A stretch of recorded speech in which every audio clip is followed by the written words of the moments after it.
Welcome to the Perch, Perch, not purge, emphasize the ch. I am your co-host Angelina, and here with... I am your co-host Kenna. Yes, hello. Welcome to our first episode of the Perch, and today we're going to be talking about women in film, since it is not film history. Women's History Month. Yes, it is Women's History Month, so we'll talk about leading ladies in films. Yes. We'll start off with our discussion with Barbie. Yes. Yes. Did you see the movie in theaters? I saw it twice in theaters. Oh, wow. I saw it first with my friends, and then I saw it second with my boyfriend. Okay. And I love that film. I grew up watching the animated Barbie movies, so even though this is like a different take on Barbie, I think I really liked it, like, because it talks about her, like, not cultural significance, but about, like, femininity and how the patriarchy kind of affected that. I really liked it. What about you? Because I remember I saw it in theaters with a friend of mine because her brother had told her, like, this is, like, the best movie I've ever seen in my life. You need to go see it. And so my friends had seen it prior to that, so I was pretty stoked to see it. I was pretty excited. You know, the trailers looked super cool. The cast looked great. You know, and then I remember seeing it, and I thought it was funny. The costume design, the set design were just, like, objectively amazing, gorgeous. Yeah. Like, it's just a stunning movie to look at. Yes. You know, but, like, in terms of, like, the feminist ideals, for me, it just didn't really hit the way it seemed to for everyone else. You know, I'd still recommend the movie to people, because it's a great watch, you know, no matter how, even if you're just, like, for how it looks. You know, I feel like my initial reaction was, like, it felt, you know, in terms of, like, the feminist aspects, it felt a little surface level to me. Yeah, I can see that. And which I don't think is a bad thing, because, like, introductions to feminism are still really, really important, you know, especially to, you know, younger audiences, which the movie, I think, did cater to, you know, in some aspects, while also catering to more mature audiences with some of the jokes. But, like, that was just my initial reaction to it. And it felt kind of weird, you know, in comparison with everyone else's. Yeah, I can understand that, especially since Barbie is, like, a white, blonde, female figure. I think that's why it was more surface level, like, femininity and, like, female issues. I think they also kind of talked about that in the movie. They're very self-aware, being like, oh, Margot Robbie would not be the, like, actor to cast and whatever, you know, that part. Yeah, I get what you mean. Like, it was pretty self-aware. Yeah. You know? I kind of like that. Yeah, no, it was definitely really, really funny, you know, that they're, like, poking fun at themselves, you know, so I think that was definitely something really great that, you know, Gerwig and, you know, Robbie both did. Yeah, and I know the Oscars recently were, like, a couple weeks ago, since recording this podcast. I know there was a lot of but criticism on the internet for Margot Robbie and Greta Gerwig not being nominated, which I understand, since it was definitely, like, a cultural movement, that film. So I think a lot of people were surprised when they didn't get nominated at all. Yeah, for, like, anything, because I know, like, for best, like, film they did get nominated, and so, like, you know, Margot Robbie, because she was a producer, and that still wasn't part of nomination, but a lot of people were hoping for, like, a best actress nomination and a best director nomination, you know, for, you know, Margot and Greta respectively. Yeah, because I know Greta also did, like, Little Women too. So I think she's a great director. I really love her work, and, like, the other movies I've seen is great. So I think, what do I think? But I know, even though the internet and people were criticizing that, a lot of people seem to cast aside America Ferrera's nomination for Best Supporting Actress. Yeah. Yeah. And it was a little disappointing to see, because, you know, she is a Latina woman. You know, she is a minority, and so just, like, seeing the fact that she was nominated for her performance, you know, that was so great. That was so amazing, you know, but, like, in kind of a discourse of, like, oh, why didn't they get nominated? Everyone seemed to forget about the fact that she, you know, America was nominated. Yeah. You know, especially after being in the industry for a while with, you know, from what I remember, not as much recognition as she deserves. Yeah, because she is really talented. She is. And, like, she can do a lot of different things. Since I know I watched Ugly Betty with her, and what else did I watch? Superstore. Oh, yeah, I've heard that's funny. Yeah. funny, but the thing is, like, she can also be very serious at times.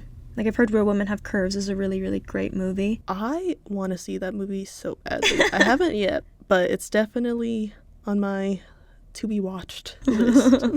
The ever-going-to-be-watched list. That's a long list. I don't think it'll ever end. But that's what's keeping me going. Keeps you motivated. Yes. I think one thing I was really disappointed with, because I believe they were nominated for, like, hair and makeup, if I remember correctly, if not costuming. It was one of the two. And, I mean, the hair and makeup was, like, great.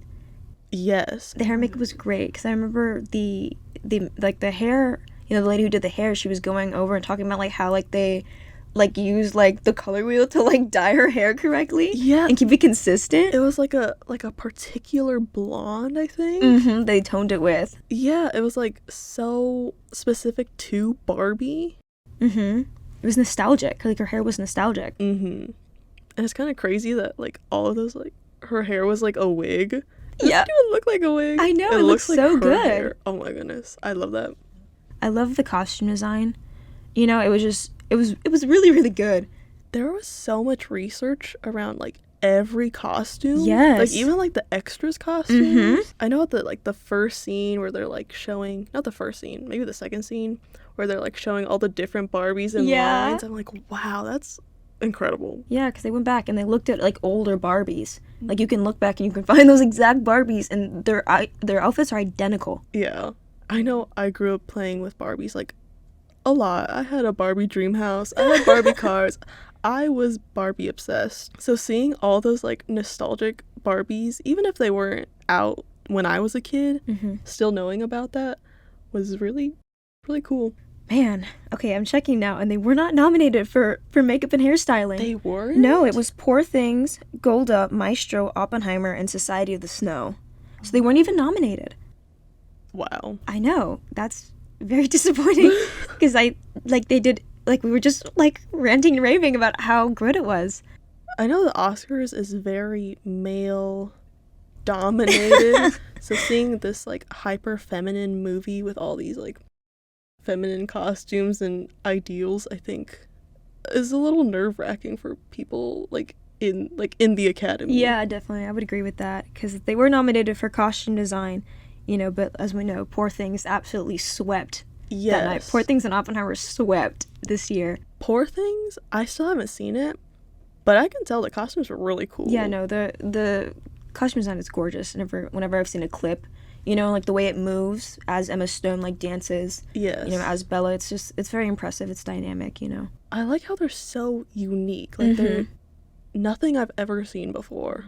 I understand why. Yeah. I can understand. I can understand why, but, you know, like, Barbie was very fun and very nostalgic, you know, so yeah, it was still a little disappointing, but I'm glad it did get a nomination for costume design. But at least America Ferrera got nominated. Yeah. I'm very glad about that. I know, me too. But I think Best Supporting Actress went to Divine Joy. Yeah, Divine Joy Randolph for The Holdovers.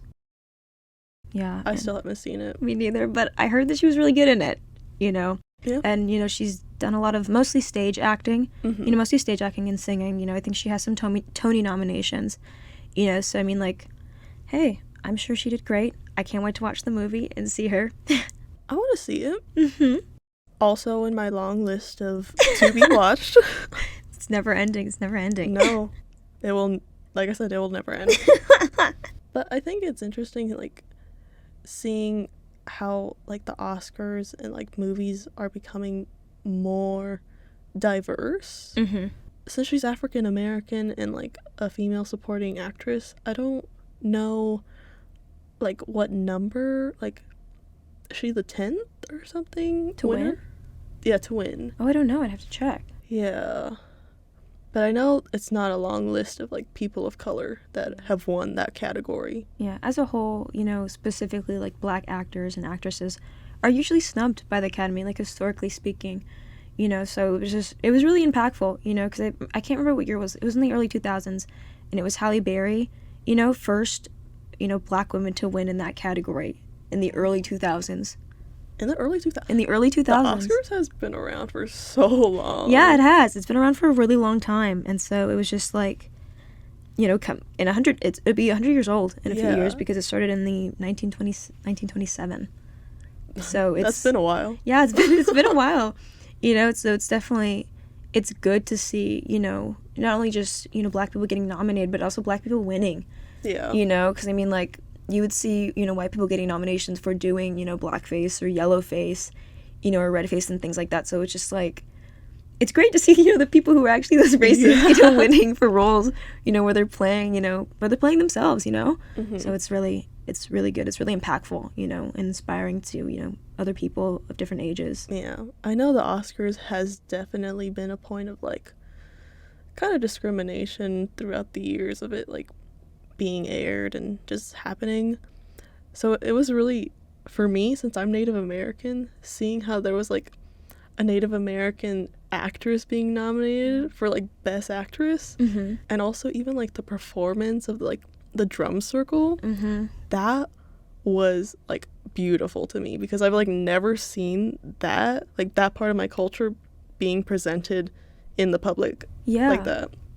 Yeah, I mean, it's such a mainstream thing, the Oscars, and so, like, for them to, like, invite them on, you know, of course it doesn't erase, you know, the ways that they've discriminated against, you know, Native people, but, like, it's still, I feel like it's still a step forward, you know, to, like, mm-hmm. bring, you know, your culture, you know, to the public eye.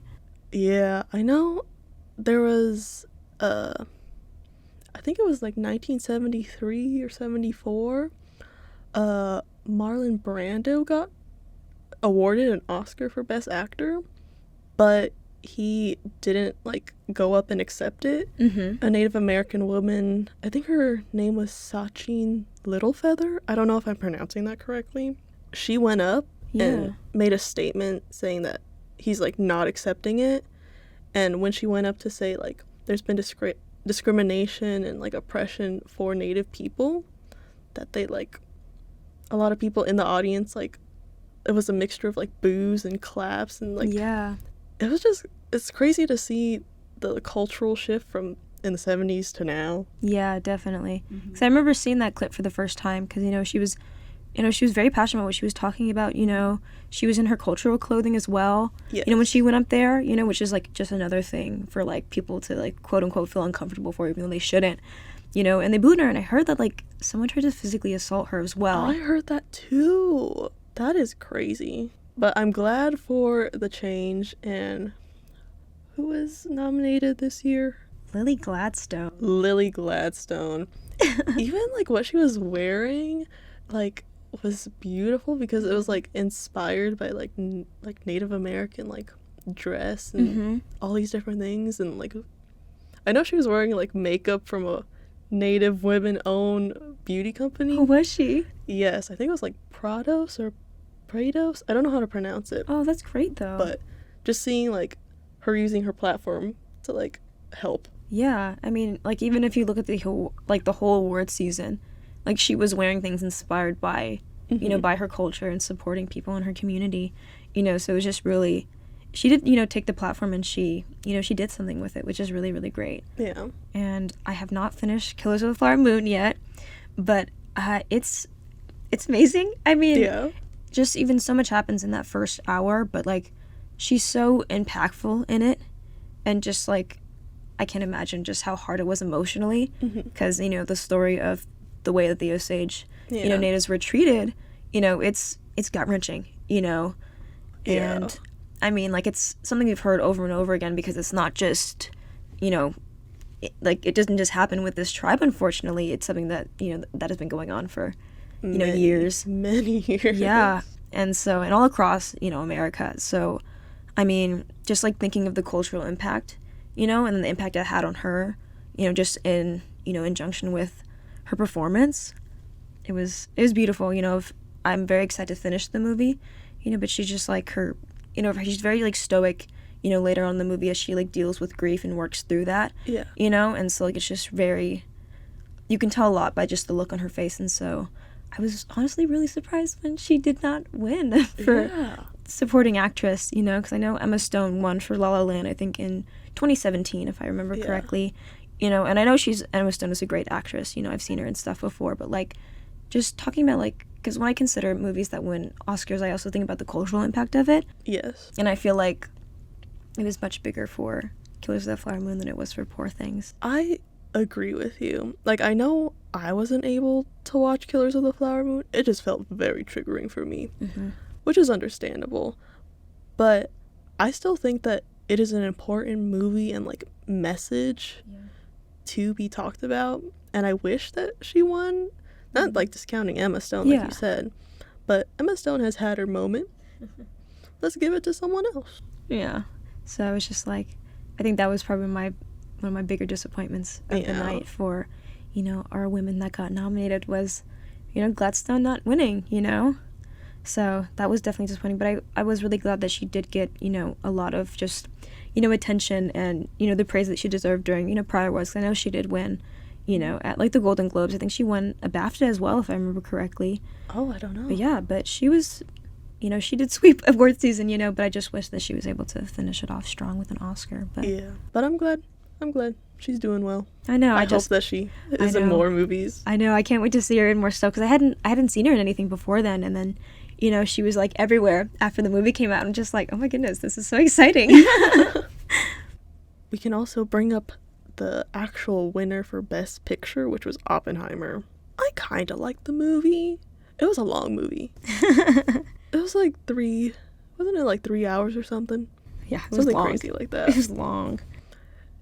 And, like, it was a good movie, like, cinematography and, like, filmmaking aspects like that. But I don't know if it would have been my choice to win Best Picture. Since, like, there really isn't a lot of female representation in it. No, there's not. I think, like, the most kind of, like, I guess you could say, like, women power was at the end with, you know, Emily Blunt's character Kitty, which is Oppenheimer's wife, where, you know, she defends him while he's being, like, berated by the American government for his, you know, operations. Yeah. But that was it, really, you know, and I feel like a lot of people did talk about that Florence Pugh's character was also kind of reduced a little bit as well. Yeah. You know, just in talking about when you compare, you know, the role they played in history and, like, what they were doing with their lives in comparison to, you know, the film. Like, obviously it was, like, kind of about their relationship to Oppenheimer and, like, that character, but I wish, like, there was more, like, more women, more something. They just felt very, like, here's Oppenheimer and here's his side chick and his wife. You know? Yeah. Like, even though they're both, like, talented actresses, I know they could have gone further. Yeah, I agree with that. You know, I do agree that Nolan's, like, cinematography and directing, you know, was great. I really enjoyed that, you know. Their score was also great. I know they took home an Oscar for their score, and I really did. The score was beautiful. I did appreciate them winning the Oscar for the score, I will admit. But, like, it was just interesting because I remember watching it and, like, visually speaking, you know, I liked it, you know, especially in the beginning when it was kind of like Oppenheimer going through his thoughts in university about, you know, physics. You know, that was, you know, very interesting. The sound design was great. But it's just like, it was very male focused, which given the, you know, the times, the historical context, is understandable. But considering it was about his life, I do agree that, like, I wish we would have seen more of his interactions with the women in his life. Yeah. You know, and as well as, like, the women that were, like, on base while they were doing these operations. You know, like, even just, like, it would have been nice to see, like, some behind-the-scenes stuff of, like, what they were doing. Like, just even, like, in the background, that would have been really, really cool, but, you know, it just, you know, wasn't there. Isn't there that test, like, the Bechdel test? The Bechdel test, yeah. Where it's, like, if two women, like, talk to each other for a certain amount of time, not about a man. Yep. Did that even pass? I don't know. I'd have to rewatch it and see, but... If it's 3 hours long and it still doesn't have, like, one scene of that'd two be crazy. Women talking not about a man, that'd be kind of crazy. You know, because most conversations where a woman is involved, it usually focuses around Oppenheimer. Yeah. Usually what he's done wrong. Because, oh man, did he mess up? Yeah. But, you know, just a little bit. Just a little. But, I mean, I wouldn't be surprised if it didn't pass, you know? Yeah. Now that I think about it. I don't think so. I don't think yeah, because they're usually, like, that. it's usually, like, Pugh's character and, you know, Murphy's character talking about, you know, their relationship, some political stuff, but, like, they're usually still, the relationship is still, you know, pretty intertwined in the conversation, you know, so, and then I think, like, the moment where you really see Emily Blunt, like, doing what Emily Blunt can do, you know, is where she's, like, yelling at him in the forest, you know, after he, like, flees. I think it's after, you know, Pugh's character, you know, passes away, you know, or, like, is murdered, as it's implied in the movie, but, where you kind of see, you know, Blunt, you know, acting, but she's still talking about, like, another woman, you know, be like, hey, like, I know you had this affair, but, like, you need to get over, you know, her dying. Yeah. And then you also, like, need to pull yourself together. So, like, it's like, she's just giving a pep talk, you know, like, they're not talking about, you know, the relationship or anything, you know, how she's personally been affected. Because even that, I would like to see, you know, because he's usually, like, pretty stoic, but, like, if I were her, like, I'd be pretty, like, pissed about, like, everything that's going on. I agree. You know? Didn't they have, like, kids and stuff? Yeah, they did. He wasn't really even there. No, he was not a very present father from what they showed in the film. I believe they had 2 kids. You know, in the film it showed that, like, he like, gave their eldest to a family friend to take care of. Oh. Because he just didn't, I guess he just couldn't handle it at the time. Yeah. You know? Oh, I think I actually remember that scene. Yeah, the baby's crying and he takes it over to the friend's house. Yeah. And he's basically just like, please take my kid. Yeah. And they're like, okay. I think, like, I understand, like, the movie's supposed to be, like, about him. Yeah. But it would be so interesting, like, seeing, like, a short or, like learning her history. Yeah. Like, I know it wouldn't be in the movie, but that'd be an interesting thing to see. Yeah, it's always interesting to learn, like, the wives' stories, you know, because, I mean, like, they're there, you know, at home, kind of always in the background, but, like, they're very much there, and they have an impact on what's going on, yes. you know, in their husbands' lives, so it would have been cool to see that, definitely. Yeah. And I do wish they went more into kind of, like, the guilt that he felt about it. That would have been interesting, because, I mean, just, like, especially because of the discourse around that movie, you know, a lot of Japanese people who were affected by the bombs were like, you know, this is what happened, you know, like, it was fertility issues, it was cancer, you know, like, yes. It was this, I remember this woman, it was like this thread on Twitter or on X, but she was talking about, you know, how it affected her family, you know, people died early, you know, they were infertile, you know, so, like, it kind of stunted, you know, a generation, and then proceeded for all the generations, you know, after that. Yeah, to have, like, after effects of that. Yeah, exactly. And so, like, it's just, I really wish they delved more into that, because they do touch on it definitely a little bit, but I feel like not as much as, like, was necessary, given the fact that it's still very much affecting people today, you know, because, I mean, there's still people alive that were affected by it, whether they were, like, adults or they were children. It'll, you know, when it happened, keep being passed down, like, genes by genes, you know? Yeah. Like, every generation will still be affected by that. Yeah. I agree. For it being such a long movie, and for him having such a little amount of him, like, us seeing his guilt. Yeah. I feel like there could have been more, or like a mini series. Like, I know it wouldn't be able to be an Oscar winner if it's a mini series, but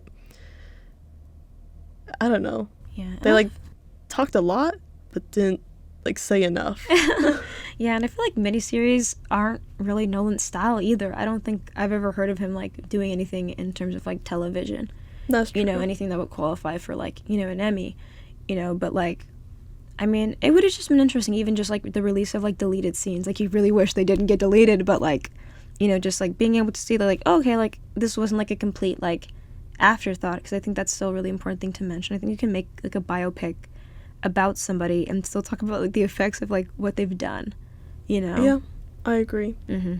One of the actresses nominated for a leading role was Annette Bening for Naiad, which, to my understanding, is a movie about, I think, the first woman to swim across the English Channel. Something like that. Yeah, it was a movie about, you know, a famous swimmer, you know? Yeah.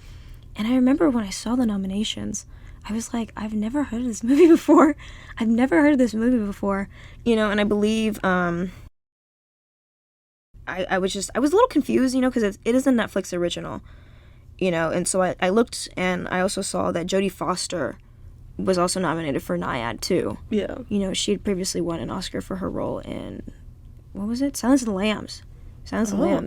Yeah, it was one of, like, one of the only, like, horror movies to, like, or thriller movies to, like, win an Oscar. Whoa. Yeah, no, they did really, really well that year. It's one of my mom's favorites.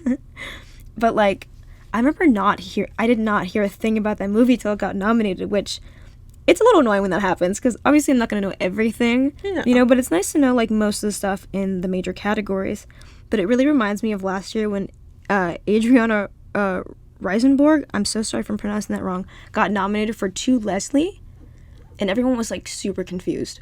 A lot of people were really confused, because, like, some people thought that, like, she paid to have people, like, you know, like, to campaign, because, like, all of a sudden she starts campaigning, but, like, a lot of people on the internet were like, I've never even heard of this movie before. I don't even know what that movie is. Yeah, and not to say that her performance wasn't good, you know, but, like, it's just really weird, because obviously, of course, again, I'm not going to know every movie that comes out, but it's also just, like, it's really odd, you know, when, like, you see, you know, a film in, like, the best, in, like, those, you know, major categories, and you've never heard of it before, you know, and in my case, I've never heard of the actress, but then again, I don't always know names, so that's on me. Yeah, I feel like that happens a lot at the Oscars. They tend to find very artsy fartsy films.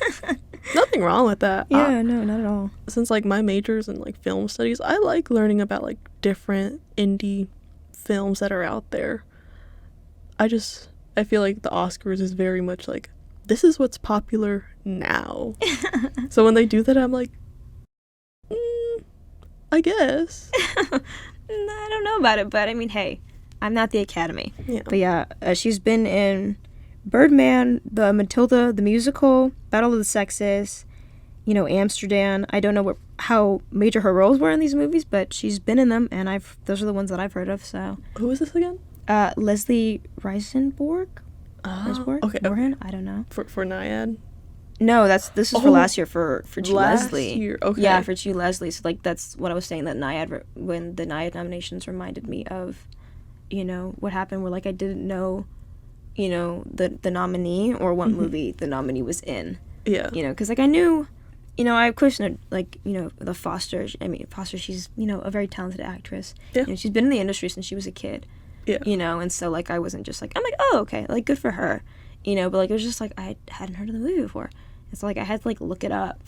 Because usually that only happens when, like, I scroll down to, like, the documentary sections, you know. I love documentaries, don't get me wrong. It's just, like, I've never seen a documentary that I watched get nominated for a film, get nominated for an Oscar. Yeah, I know my mom was watching Naiad, and she was just watching it, and I'm like, oh, this is a movie.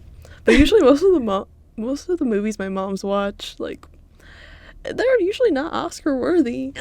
No offense, Mom. You're doing your mom. If you're listening here, pretend you didn't hear that. It's okay. No, it works. My mom, she's just really into true crime, so that's what she watches. Oh. And Lord knows the acting in those are not Oscar worthy either. So no, it's so bad. Because I'll just come in, I'm just like, every time I came in the other day, like, someone was getting, like, stabbed. I don't know what was going on. Oh? Yeah. I was just like, okay, Mommy. you do what you do. Yes. I love you regardless. Yes. I love my mom. Don't get me wrong. It's Women's History Month. If you know a woman, give her money. And if you are a woman, give yourself money. Treat yourself. Treat yourself. I think that's a good way to end it off. Yeah, okay. Since we are women, we will treat ourselves to a snack now. Yes, that sounds great. I'm hungry. I'm hungry too. Well, it was nice to talk to you. It was nice to talk to you too.